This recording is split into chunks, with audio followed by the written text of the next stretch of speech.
전교 1등? 타고난 유전자가 나보다 좋은 것이다. 나는 그런 물려받은 머리가 없다라고 생각하면서 공부를 이제 안 하게 되고 멀어지게 되는 거고요. 저 친구 그래 천재야. 하지만 나도 해볼래. 나도 성장할 수 있다. 결국 끝까지 공부를 하면은 당연히 더 포기한 것보다는 결과가 좋을 수밖에 없다라는 겁니다. 공부가 잘 되는 집에서 제가 느꼈던 가장 큰 특징이 책가삼 구독자 여러분 안녕하세요. 정승익이라고 합니다. 반갑습니다.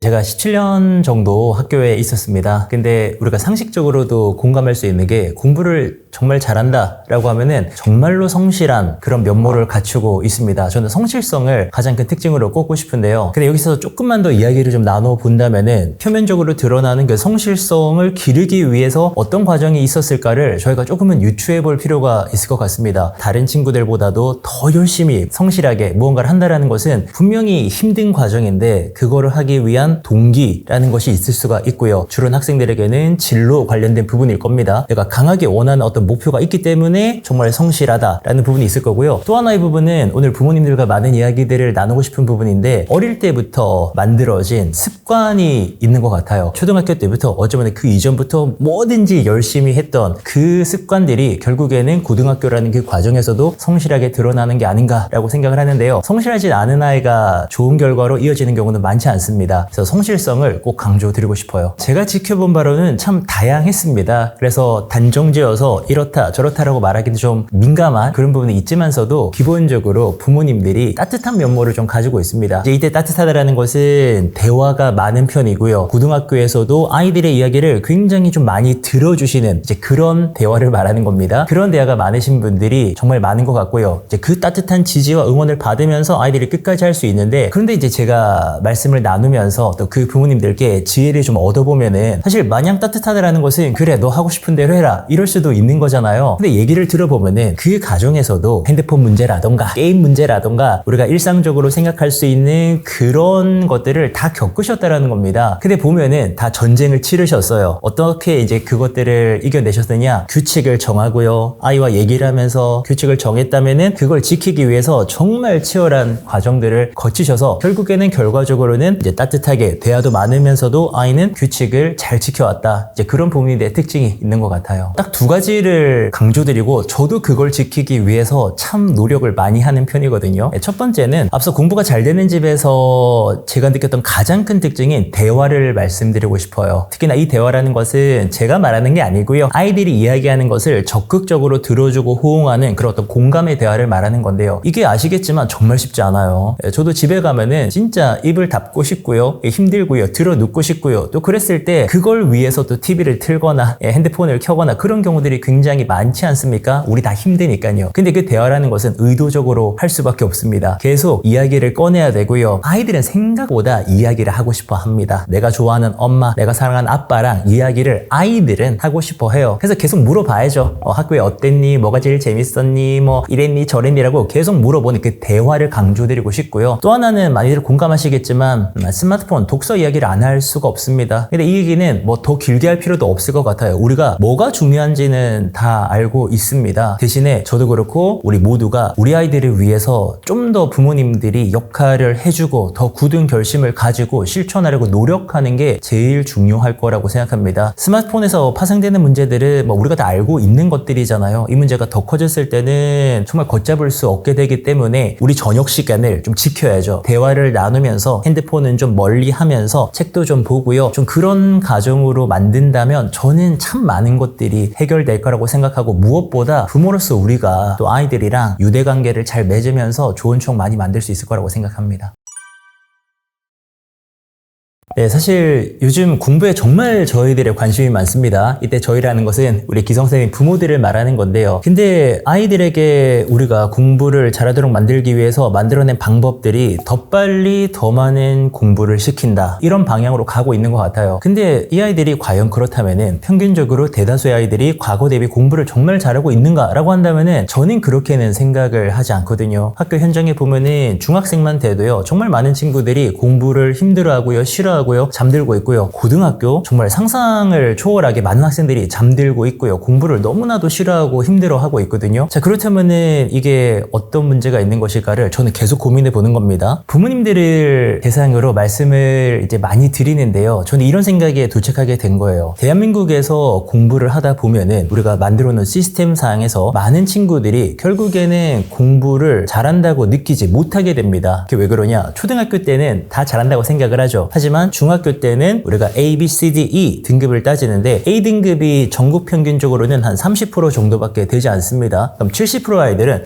초등 대비 공부가 안 되는데 라고 생각을 하고요. 고등학교는 이제 최근의 시스템이 내신 5등급제인데 1, 2, 3, 4, 5등급입니다. 최고 등급이 1등급인데 1등급은 한 과목에서 전교에서 10%밖에 되지 않습니다. 그럼 90%의 아이들은 어쩌면 1등급을 꿈꿨지만 마지막에는 1등급이 안 나오는 상황이 되는 거잖아요. 그러니까 이런 상황에 처하게 됩니다. 공부가 힘든데, 공부가 안 되는데, 이제 이 상황 속에서 선택은 두 가지입니다. 끝까지 열심히 하던가 아니면은 재능을 탓하고 뭔가 환경을 탓하면서 그냥 그만하던가, 딱 이 두 가지인데 이 아이들의 마음가짐이 어디서부터 시작됐는가를 생각해 본다면은 우리가 피할 수 없는 책임, 이 부모님들이랑 같이 생활하면서 우리의 생각이 전해졌을 수도 있겠다라는 생각을 하고요. 이제 그게 제가 말씀드리고 싶은 이 부모님들이 가지기 쉬운 고정형 마인드셋이라고 저는 생각을 합니다. 캐럴 덱 교수가 마인드셋이라는 책에서 두 가지 마음가짐을 제시를 합니다. 고정형 마인드셋 그리고 성장형 마인드셋인데요. 우리가 상식적으로도 쉽게 납득이 되는 부분입니다. 어떤 개인의 성취를 보면서 저 사람은 재능, 타고난 것들 때문에 그걸 해낸 것이다. 근데 나는 그게 없어 라고 생각하는 게 고정형 마인드셋이고요. 고정형 마음가짐을 가지고 있으면은 전교 1등, 나보다 공부 잘하는 애, 그냥 타고난 유전자가 나보다 좋은 것이다. 그리고 나는 그런 물려받은 머리가 없다라고 생각하면서 행동적으로도 공부를 이제 안 하게 되고 멀어지게 되는 거고요. 그런 면에서 저는 대한민국이라는 교육 환경, 이 시스템 하에서는 이 아이들의 마음가짐 그리고 또 그것의 뿌리가 되는 부모의 마음가짐이 너무나도 중요하다라고 요즘은 생각하고 있습니다. 공부 재능 아닌가, 유전 아닌가라는 생각을 하게 되잖아요. 캐럴 덱 교수가 말합니다. 고정형 마인드셋은 어떻게 생겨나는 것인가? 기본적으로는 아이의 어떤 성장보다는 비교에 중점을 두는 겁니다. 근데 우리가 아이를 키우다 보면은 특히나 어릴 때 우리가 뭘 신경 씁니까? 진도라는 걸 신경을 쓰잖아요. 진도는 결국에는 비교하는 겁니다. 내 아이랑 옆에 있는 아이와 또는 전국의 누군가와 계속 비교를 할 수밖에 없고요. 또 하나는 과정보다 결과에 중점을 두면은 또 고정형 마인드셋이 생겨나는데 이런 겁니다. 아이가 열심히 공부를 했어요. 근데 시험에서 마음에 안 드는 결과를 받아왔습니다. 그때 부모인 우리가 박수 쳐줄 수 있냐라는 거예요. 중학교라면은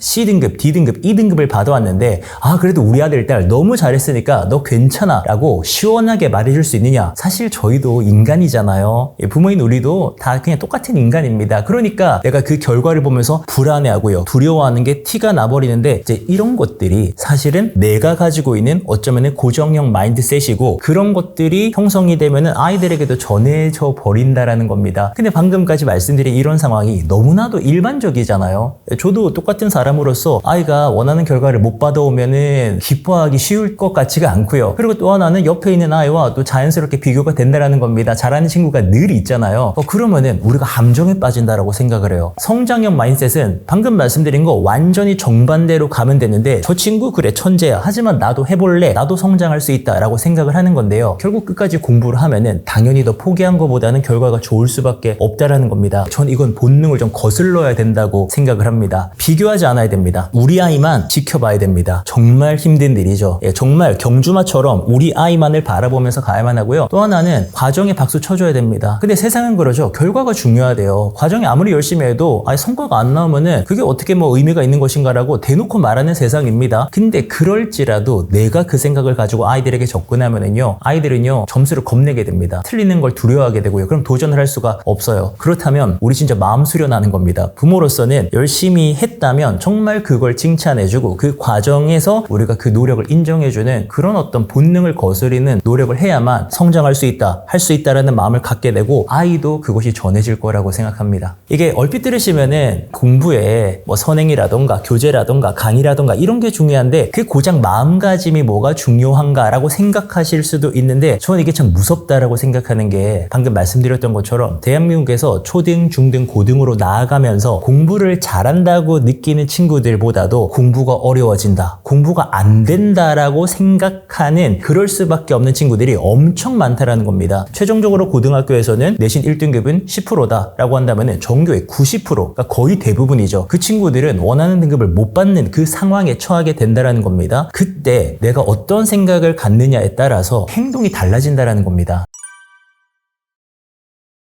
네, 저도 사실 EBS에서 영어 강의를 하고 있습니다. 정말 오랜 시간 동안에 강의를 했는데요. 저는 제 강의가 아이들에게 도움이 된다라고 생각을 하죠. 그렇다면은 사실 사교육 현장에 계신 분들도요, 사명감을 가지고 아이들이 잘 되라고 지금 티칭을 하고 계신 거거든요. 근데 이상하죠? 우리 모두가 참 애쓰고 있습니다. 부모님들도 애쓰고 계시고요. 우리 사교육 현장에 계신 쌤들도, 또 공교육 현장에 계신 쌤들도 우리가 다 애쓰고 있는데 이상하게 아이들이 힘이 좀 떨어집니다. 공부를 주도적으로 못하고요. 그런 일들이 좀 벌어지고 있다고 저는 생각을 하거든요. 중학교 성적을 봐도 그렇고요. 고등학교에서 지금 잠들고 있는 아이들을 봐도 좀 그렇습니다. 근데 저는 우리가 어떤 함정에 빠져 있다라고 생각을 하는 편이거든요. 그 함정의 기본은 시간이라고 생각해요. 우리가 놓치고 있는 게 과거보다 정보가 정말 많아졌죠. 인터넷이 발달하고요. 조금만 검색해보면은 우리 아이가 해야 된다라고 하는 것들이요, 정보가 쫙 나옵니다. 그걸 막 무료로 우리가 받을 수 있기도 하죠. 근데 문제는 아이들의 시간은 한정돼 있다는 겁니다. 이 한정된 시간에 공부만 하는 게 문제라고 생각하거든요. 핸드폰도 필요한 경우들이 있습니다. 아이들이 연락을 위해서도 써야 되고요. 또 그걸 아예 안 쓰고는 살 수 없는 세상입니다. 저도 여러분들 쓰고 있잖아요. 근데 공부만 하면서 그 스트레스를 핸드폰으로 풀면서 그렇게만 시간을 보내는 게 전 함정에 빠지는 거라고 생각해요. 왜냐면은 아이들의 그 성장이라는 것은요, 그렇게 공부만 하고 그때 발생하는 스트레스를 핸드폰으로 푼다고 해서 정상적인 발달이 이루어지지를 않거든요. 많은 것들이 필요합니다. 부모랑 대화도 해야 되고요. 책도 좀 봐야 되고요. 세상도 좀 둘러봐야 되고요. 관심 있는 게 있다면은 가서 여행도 해보고요. 체험도 해보고요. 그래야만 합니다. 우리 기성세대가 자랐던 그때를 생각하시면 될 것 같아요. 그때는 시간이라는 게 많았잖아요. 학교 끝나고 나서도요, 시간이 되게 많았습니다. 저만 해도 제 고향 부산이거든요. 부산에 선행을 하는 학원이란 게 있지를 않았어요. 그때는 보습학원이라 그랬죠. 보충학습. 학습이 어려운 친구들을 위해서 좀 가르쳐주는 그런 학원들만 좀 있었지 선행이 이렇게 유행하지 않았습니다. 그래서 우리에겐 시간이 많았죠. 그 시간 동안 뭘 했을까요? 책도 좀 봤고요. TV 뉴스도 좀 봤고요. 만화 영화도 좀 봤고요. 만화책도 좀 봤고요. 이것저것 많이 했습니다. 친구들과 시간을 보내기도 했고요. 그리고 또 부모님들과 대화를 나누기도 했어요. 근데 이런 것들이 사실은 많은 이제 전문가들이 말하는 발달에 필요한 요소들이었던 거거든요. 우리는 그런 것들을 거쳤고, 지금의 아이들은요, 예를 들어 본다면은 극단적으로 공부만 하고요. 밤 11시에 집에 와서 힘드니까 밤새 유튜브만 봅니다. 근데 이렇게는요, 아이들이 정상적으로 발달을 할 수가 없어요. 그렇다면 결국에는 이 아이는요, 공부를 해야 될 때, 힘있게 해야 될 때 충분히 성장을 못했기 때문에 힘이 떨어지는 그런 어떤 함정에 빠진다라고 생각합니다. 그래서 이 시간이라는 개념을 생각하면 좋겠습니다. 부모로서 아이들에게 균형 잡히게 필요한 것들을 시간에 맞춰서 하고 있는가, 그 균형이라고 하는 부분을 꼭 좀 같이 고민을 좀 해보면 좋겠습니다. 저도 이제 부모가 되고 나서 한참 동안 고민했던 게, 부모가 처음이기 때문에 제가 참 무지하다라는 거를 처음에는 잘 몰랐습니다. 그냥 부모가 되면은 다 아이들 잘 키우고 이럴 줄 알았는데 고비고비마다 참 어렵더라고요. 그래서 깨닫게 됩니다. 참 겸손해야 되고요. 많이 좀 공부를 해야 되고요. 또 안다고 실천이 되는 것도 아니고요. 다만 느끼는 거는 우리가 어떻게 해야 되는지는 이미 정리가 애진작에 저는 돼 있다라고 생각을 하거든요. 대화를 왜 많이 해야 되느냐? 대화를 하면서 그 아이들을 존중해 주는 겁니다. 그들의 자율성을 키워주는 겁니다. 그게 사실 또 본능을 거스르는 거잖아요. 본능적으로는 야, 이거 해라 저거 해라 이러고 싶잖아요. 우리가 봤던 모습도 좀 그럴 수가 있고요. 그런 것들을 우리가 거스르면서 아이들의 이야기를 민주적으로 경청해 줘야 되는 거, 이거 본능을 거스르는 겁니다. 심플하지만 노력이 많이 필요한 부분이다라고 생각을 하고요. 그리고 이제 또 하나는 규칙을 세워서 또 그 규칙을 지키기 위해서 가정에서도 되게 많이 노력을 해야만 하거든요. 이거는 참 안타깝게도 과거 대비 부모님들의 역할이 되게 많이 필요하다라고 생각해요. 왜냐면은 옛날에는 사회적으로도요, 지나가는 동네 어른도요, 규범을 가르치고 규칙을 가르쳤습니다. 가령 목욕탕에서요, 찬물에서 떠들잖아요. 저 기억나거든요. 혼났어요. 지나가면서 어르신들이, 할아버지들이 혼내켰거든요. 그러면서 좀 배웠죠. 아, 찬물에서 너무 떠들면 안 되는구나. 이런 걸 배웠다면은 지금은 그럴 수 있는 세상의 분위기가 아니지 않습니까? 그렇다면은 사실 규칙을 가르치고 규범을 가르치고 옳고 그름을 가르치는 가장 뿌리가 가정이 될 수밖에 없는데, 가정에서 이 역할을 놓쳐버리면은 가장 큰 피해자는 사실 아이들입니다. 규칙 없이는 모든 걸 할 수가 없죠. 사회생활도 못하고 공부도 제대로 할 수가 없을 겁니다. 왜냐하면 우리 사회생활 그리고 또 학교에서 공부라는 것도 규칙의 집합체이기 때문이라고 생각을 하거든요. 그렇다면은 우리는 대화를 많이 나누면서도 집에서 정한 규칙들은 엄격하게 지키기 위해서 계속 노력해야 되는데 둘 다 어렵거든요. 그래서 이런 것들을 우리가 이야기를 나누고 좀 같이 응원하면서 부모로서의 역할을 제대로 해내기 위해서 좀 서로 용기도 주고 그런 분위기가 좀 만들어지면 좋겠습니다.